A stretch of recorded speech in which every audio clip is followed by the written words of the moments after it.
यो चाहिँ के हो भन्नु होला। यो चाहिँ मैले थाङ्ग्रा लिएर आएको।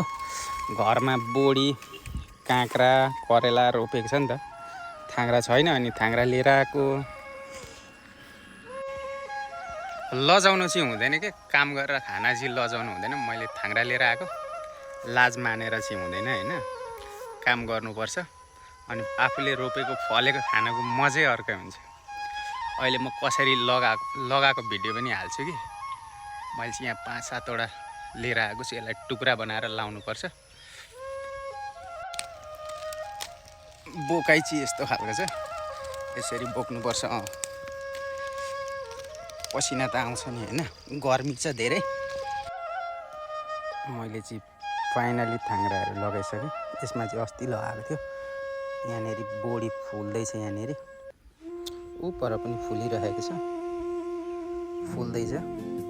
यहाँनिर चाहिँ बोडी फुलिसक्यो, थाङ्ग्रा लगाइसकेँ। यहाँ चाहिँ अब करेला छ क्या, करेलालाई पनि मैले लगाइदिइसकेँ कि। यस्तो मजाले आएको छ। यो चाहिँ खोर्सानीको बोट हो, यस्तरी फलेको छ हो।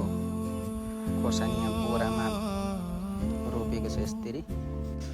यता अर्को करेला, यसलाई पनि मैले लगाइदिइसकेको छु। सानो सानो त्यहाँनिर चाहिँ फल्दैछ, फुल्दैछ, कोही फलिरहेको छ। यहाँनिर पनि एउटा सानो करेला जाग्दैछ, यसलाई पनि लगाइदिएँ मैले होइन।